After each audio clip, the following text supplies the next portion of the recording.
So today I like to explain a little bit more about the Rune Journey and why it works. So the Rune Journey, we use symbols, and when we use symbols we put something outside ourselves. We don't use directly our brain, our thinking. We use symbols, and when we use symbols we go deeper within ourselves. Symbols go deeper within our human being, in our older brains, and our older brains are more powerful, more connected with the heart, with the whole of the human being, and as symbols are. So we use kind of a way around to get to our goal, and somehow it works better. Just like many times storytelling is used to tell somebody anything, like you can say it directly to the person, but this might hurt. And when you say it with a symbol, it might not be as hard. You can tell it like it's in a story. Like if you want to tell somebody who has not his mind opened, he doesn't listen, he's just criticizing you. You can tell the story of the one-eyed frog. You probably don't know that story, but I know. Like with the metaphor, it sometimes works better to get to your goal. So then the next thing is I'm following an inspiration I had. There is in the mythology of the Nordic myths, there is the story of Freyr, and he receives a boat of the dwarfs. They made it, and this magic boat, you can fold it together and you can open it, and it can be really big, and it will always be accompanied with a magic wind. So it will always be good. It can fly through the sky and go to the water. The ship is called Skidbladnir. So I had this inspiration to fold the runes together. I had that in the end of the COVID period, so I used the elder runes in a 12-day journey. So every day you use 2 runes, the last and the first, and this way you go inward, and then you end with Eiwas and Jera, the last 2 runes that are in the middle of the 24 runes of the Elder Futhark. You can do it the other way around as well. Then you go from the middle and you open up. But that's more complicated. So now we use the historical 13-1 runes of the Anglo-Saxon runes, just to make a new journey. I like to explore, don't you? I hope you like to explore, because if not, whatever. So the first rune, so we go on this journey, and every day we learn about 2 of the runes. Here we have the first and the last. I don't know if this video might mirror the symbols.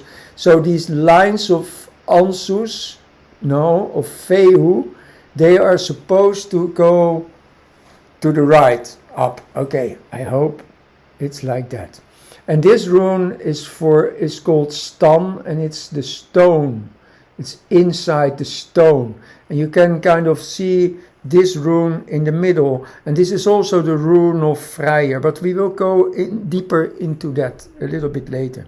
So we use these 2 runes, and then we set our goal, because we go towards Sowillow. And Sowillow is the seagull. Seagull is the Anglo-Saxon name of the same rune. It's an S, but then sharp, and it's the rune of the sun. So I love that we go inwards with these runes, so we go inside of ourselves, we look within in this journey, and we go to the sun. So we enlighten our hearts, we enlighten ourselves, we lighten our lives. So this is our goal. This journey is like, we have it's 16 days journey. You don't need to do it every day, but it will help. And you can join this journey while you understand what I'm saying any day. So if you start on day 4 or 5, it's okay. It's nicer when you do the whole story, of course. So we use the runes like the planks of the ship. It's a rune ship we are traveling with. Sometimes it's nice when you make this rowing movement, so you bring it into your body. I also use Qigong movements, and I developed a rune dance, but that's more deep and more complicated. So the first and the last rune, we bring them together. You get a new symbol, a new symbolism, and you look at that thing where you are heading at. You want to reach that goal, this sun, this enlightenment of your troubles, your problems, your challenges in life. Challenge is always a better word than problem, because these are challenges. So it enables us to grow. So we are going towards this sun. So you make yourself, you look within yourself, and you see what are the things I want to deal with within myself. What can I make better in myself? For me, I deal with a lot of frustration and disappointment about my ego goals in my life, and I feel a great sadness about this. It's all a lot of mind bullshit or ego bullshit. It's a lot of thinking, but still sometimes it becomes a part of my body, of my system, and I like to enlighten that. So take a few moments, a few breaths, and think about what you want to get rid of. What do you want to enlighten, get more sharp about in this journey of 16 days? And then every day we're going to look at that challenge. We look at that challenge from a different angle. So many different ways, and we use the symbols of the runes. We use these metaphors, the story that they make when they combine, to work on that goal.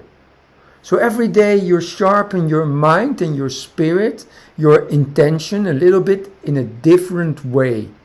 Yesterday, it was the 4th day of the Rune Journey, and it was you can start any day. The videos are there. No, not the videos, but the stories are there on my timeline, and also on the Facebook group Runes and Magic, and you can follow it there. If you want to be real private, you can also join the Power of the Runes. There's the journey as well. So okay. So every day, I was talking about yesterday. For me, yesterday the combination of the runes was, I cut it short. It's about watching what you speak, watching your words, because the outcome can be good, and it can be like it's direct inspiration, and it's or intuition. And it can be coming from a point of love, but it can also come from a point of chaos, and it will create destruction. So be aware of that. That was what I had to focus on yesterday. Today I have to sharpen my goal. I have to use the bows and arrow. Probably that's the rune of today, the bow. It's another name in the Anglo-Saxon, of course, and it's probably made of yew tree, this bow. But you sharpen your goal. You look and then it is combined with Raido. So we have the bow and Raido. It might be mirrored. Okay, and then look at the combination of these runes, this Bind rune, and it's this rune for today, for, well, the fifth day? The fifth day of the Rune Journey. And this is about Raido, or Rat is about riding your horse and holding your horses. So be firm in the saddle, or get in that saddle, join the journey and focus on your goal. Remember your goal while you're on the journey, and go towards this and take action. That's what this rune will tell us, will tell me today. So yesterday it was this combination of runes, and this is the Anglo-Saxon Ansus, or the Os rune, and it's about the mouth and also the gods. And this is they say it's I forgot the Anglo-Saxon word for it, but it's Eeyore, that's the name. So Eeyore or Yor, it might be connected with the Jormungandr. I go too deep right now. So well, maybe not. So the Jormungandr is the snake, the son or daughter from Angrboda and Loki. So this snake is curled around the earth, and it's creating chaos. And Thor, he wants harmony, and he protects us, he protects the humans, and he protects the Asgard, and he wants harmony. So that's Thor with his hammer Mjolnir, his hammer of thunder and lightning. He protects us against the Jormungandr. The Jormungandr is Thor's mortal enemy. They will kill each other in the Ragnarok in the end. So we want the inspiration from the gods, and give words to the word, give power with our mouth, from inspired by the gods, and we don't want to follow the Jormungandr. It might also be a swamp being, it's like there's an Anglo-Saxon poem which describes the Yor, and it's a being that likes to live. It's surrounded by water, but it likes to eat on the land. So it can be the Jormungand, it can be an eel as well, paling in Dutch, an eel, and it can be, there's more animal, like an otter, it's also possible. I don't know, is that an English word as well, otter? Anyway, there's a story about Loki turning himself into an otter, was it? Yeah, I guess so, yes. Okay, but and also another, they make an otter back out of, I don't have it clear right now. So I like the first runes of this journey. So I told you before, it's a Fehu, and it's stone. It's the stone, and we bring Fehu is also the rune of Freya, the goddess Freya. Fe, fifa, fo, fum. That's like a magic spell. It's alliteration. We see that in the old poems a lot. Alliteration. That's the real Germanic poetry. Alliteration. So fe, fifa, fo, fum. Freya and her brother Frey. Ingunar Freyr. Anyway. So the stone. We bring them together. So we bring the fertility in the stone. We bring Freya into the stone, and we connect with Freya in the stone. And what do we see? We see also this rune in the middle, and that's I don't have it here with me now, but that rune like this, and I took the other way, that is the rune of Freyr. Freyr means Lord, and Freya means lady. So we know the name of Freyr. Ingus, Ingwas, Ingunar, Ingvi, these are all names of Freya. We don't know really the name of Freya. So in my opinion, it's in my inspiration that I follow, it's like Freya and Freyr are both like archetypal archetypical beings, like these divine beings of male and female, like yin and yang, like they are twins, Freya, but they are like it's like the essential power of male and female inside of the rock.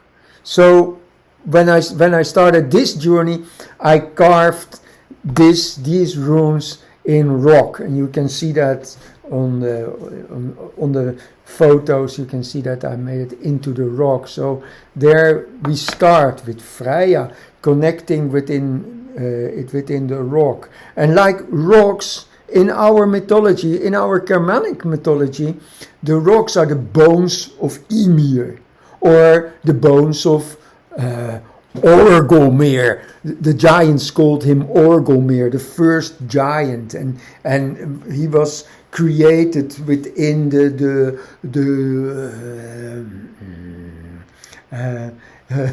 Ginnungagap. Within the Ginnungagap, he got feeded by the worlds of fire and ice came together. This gives steam, and from the white steam, the cow Audhumla, the great feeder, was born. And with her milk, you can still see the Milky Way. From this milk, Ymir got his food.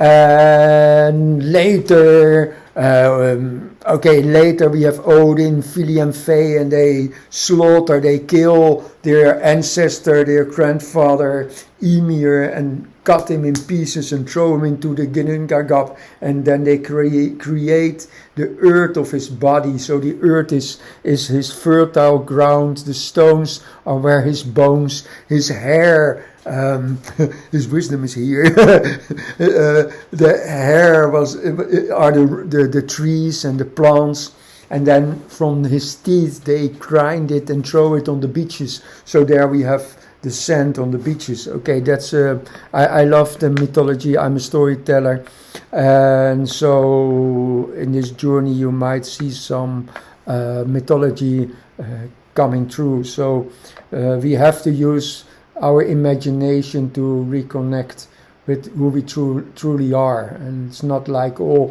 scientific story. We are too much fucked up into, sorry for using that word, but our brains is too much entangled into scientific thinking. We have to allow creative thinking. We have to open the heart. We have to use our female part. You know, the Romans started to call the left part sinister. They call it sinister. That's the left. That's left. Really, in Latin, it's sinister. So the priests, they covered their left arm. They didn't use it, you know, and so they didn't use their female abilities, and it's been a real disaster for the world. What started there, you know, like the Romans had a huge impact on the Roman Catholic Church, of course. So you can see how this whole patriarchal, this thing. Of course, there's a lot of good things about science, but we need to use both. You know, like I like to use science. I like to listen to what scientists have to say. But are they also listening? Is that part of science also using its imagination? You know, like the greatest finds in history are coming from people who had a vision, or you know, something that was an inspiration. It's not coming out of thought processes. A little bit. Maybe you need. Okay, this is enough for today. I told you now enough about the Rune Journey and why and how it works. Well, I'm delighted to be the captain of the Rune ship again. The real captain, of course, is Freyr, is Lord Freyr. And of course Freya, his twin sister, because we use our imagination. Okay, thank you for watching.